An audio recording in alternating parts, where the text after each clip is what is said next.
So yun mga katropa, meron kaming ginagawa rito na Mio. Ang problema ng motor na ito ay nalulubat palagi, pinupull wave namin. Tapos yun naman yung NMAX version 2, CPG sensor ang ginawa namin kasi yung problema ng motor ni boss, namamatay-matay sa daan. So nagpalit kami ng CPG sensor pero hindi siya original. Yun nga lang, magandang brand yung ginamit namin, Racing Monkey. Tapos yung kanyang EBS, Jendal, yung EBS niya, niroad test mo, okay na? Okay na po. Okay, ginawa din namin yung kanyang EBS, gawa nung yung motor ni boss, nagloloko na yung kanyang EBS, naka always on na yung kanyang indicator at hindi na nawawala, pati yung kanyang speedometer nagloloko-loko na rin. Tapos dito naman mga katropa, meron tayong gagawin dito na TMX 155. Yung problema ng motor ni boss ay napakasimple lang naman, wala naman silang ganong problema. Pero nung nagkabit sila ng mga flasher na LED, yung mga usong flasher ngayon, yung mga nagpa-flashing, simula nung nagkabit sila, nag-hazard na yung motor nila.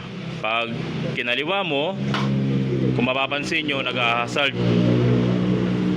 Pag kinanan, same lang din, nag-hazard din. Ito yung mga bagong LED ngayon na madalas ginagamit nila, yung nagpa-flashing siya parang eroplano. Pero ang problema, kapag nagkakaliwat kanan siya, nag-hazard pa rin. Hindi siya nagkakaliwat kanan, parehas. Kanan, parehas. So ito yung mga madalas mga katropa na nangyayari sa mga ibang motor na katulad ng mga Mio S40, same lang din sila ng problema na kapag nagpalit ka ng LED sa flasher, mapa-blinker man or normal na LED, nagkakaroon ng problema, nag-ahasal siya kaliwat kanan, nawawala yung kaliwa at nawawala yung kanan. So sa video na ito mga katropa, ituturo ko sa inyo yung simpleng technique na ang gagawin natin para maiwasan nating mag-hazard yung ating signal light kapag nagpalit tayo ng LED. Mga katropa, papalo naman ang ating Facebook page, Jad Allen Motorcycle Electrical Shop, Lingayen. Kung gusto nyo namang magpagawa sa akin ng personal sa pagwawiring, isearch nyo sa inyong Google Map ang Jad Allen Motorcycle Electrical Shop, Lingayen, Pangasinan.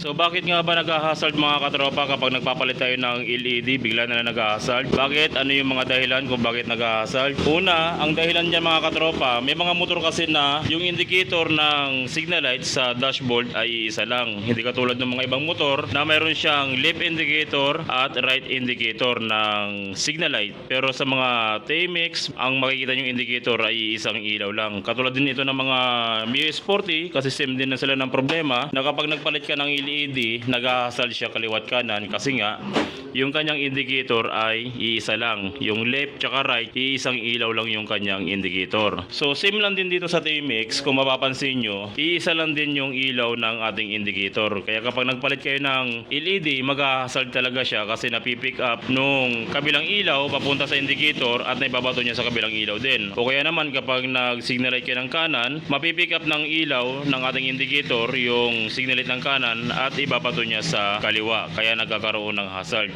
Pero nangyayari lang ito sa mga single indicator na dashboard. Pero kung yung dashboard nyo ay kaliwat kanan, hiwalay yung indicator ng kaliwa at hiwalay yung indicator ng kanan, hindi kayo mag-hazard at hindi magkakaroon ng problema na katulad nito. So para masolusyonan natin yung mga katropa, masolve natin yung kanyang problema, ang gagawin natin, pupunta tayo dito sa dashboard ng ating motor, tatanggalin natin yung tornilyo. Kapag inalis natin yung ating dashboard panel, hahanapin natin yung socket ng ating signal indicator. So yung signal indicator, bandang taas siya. Ito yung ating signal indicator. Yung orange wire, tsaka yung light blue wire. So ang gagawin natin dyan mga katropa, puputulin natin yung dalawang wire na yan, pero hindi nyo isasagad doon sa socket ng ating ilaw. So hanggang dito lang yung putol natin, bandang gitna. So putulin natin dito. Yan.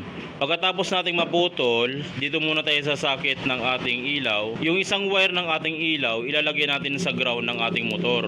So, pwede sa body ground o para mas malinis, pwede kayong kumuha ng ground dito sa mga wiring. So, dito sa Honda, ang kulay ng ating ground wire ay green wire. Ito. So, ang gagawin natin mga katropa, yung isang wire ng ating socket ng ilaw, ilalagay natin sa ground. Maaring yung light blue, ilalagay sa ground wire o yung orange wire, ilalagay ilalagay sa ground wire. Wala naman itong baliktaran. Ang importante rito, yung isang wire ng ating socket ng ilaw, ilalagay natin sa ground. So ang pipiliin ko na lang dito ay yung orange wire kasi siya yung mas malapit dito sa ground. So ang gagawin ko, dudugtungan ko ng wire to at itatap ko dito sa green wire ng ating motor para masupplyan ng ground itong socket ng ating ilaw. So ito na mga katropa, yung isang wire ng socket ng ating signal light indicator na ilagay na natin sa green wire o sa ground ng ating motor. Tapos itong isang wire naman ng ating signal light indicator, meron tayong ilalagay dito. So dito mga katropa, gagamit tayo dito ng diode. Dalawang diode yung kailangan natin para ma-solve natin yung problema ng pagka-hazard ng ating motor. So yung diode na gamit ko ay N4001, pero kung sakaling wala kayong makuwang ganitong klaseng diode, pwede kayong gumamit ng diode na 6 amperes or 9 amperes. Pero mas maganda kung makakuha kayo ng maliit na diode o yung kanyang code ay N4001 kasi maliit lang siya at hindi siya tatama kapag sinauli natin yung ating dashboard. So pero kahit ano naman diode ang gamitin nyo, wala namang problema. Ang importante, gumamit tayo ng dalawang diode. So dito sa diode mga katropa, ang gagawin natin dito, kung mapapansin nyo, yung dalawang diode natin merong white marking sa dulo at yung kabilang side naman ay walang white marking. Same lang din dun sa isang diode, kung mapapansin nyo, merong white marking sa dulo at yung kabilang side naman ay walang white marking. So ang gagawin natin dito, yung dalawang may white marking, pagsasamahin natin silang dalawa. Ganito yung gagawin natin, yung dalawang silver marking ng ating diode, pagsasamahin natin. Pagkatapos nating mapagsama yan, ang gagawin natin dito, yung isang wire ng ating signal light indicator na natitira, dito natin ilalagay yung pinagsama nating dalawang mayroong marking ng ating diode. So ito na mga katropa, yung dalawang pinagsama nating silver marking ng ating diode na ilagay na natin sa wire ng ating signal light indicator. Ang susunod natin dito, yung dalawang dulo ng ating diode, ilalagay naman natin ito dito sa pinutol nating wire, yung papunta sa harness wire ng ating motor. So ganyan yung mangyayari dyan, tig-isa silang dalawa dito sa pinutol natin na wire. So ito mga katropa, wala itong baliktaran at wala itong polarity. So ito na mga katropa, yung isang dulo ng ating diode na ilagay natin sa light blue ng ating pinutol kanina. Tapos yung isang dulo pa ng diode na ilagay natin sa orange wire na pinutol natin kanina dito sa indicator ng ating dashboard panel. Pagkatapos nyan, i-organize na natin yung mga dapat i-organize at siguraduhin nyo lang na kapag sinauli ito ay hindi na yuyupi or hindi sumasayad sa ground yung ating wire. Tapos isauli na natin tong ating dashboard panel. So ito na mga katropa, na isauli na natin yung dashboard panel nila boss. At subukan natin na i-signalate uli. Kung kanina nag-hustle siya, ngayon subukan natin siyang i-signalate sa kaliwa. Okay, nagsisignalate siya sa kaliwa, tapos meron ka pang indicator, hindi siya nag-hustle. Signalate sa kanan, yun, nagsisignalate sa kanan at meron ding indicator. Ngayon, kung i-hustle natin siya, subukan natin.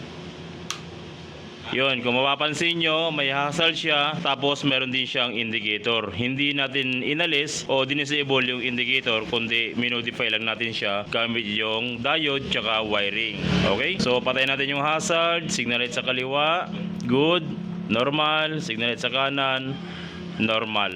So yun lang mga katropa kung paano magdiskarte ng ganitong klaseng problema sa ating TMX 155 sa Mio.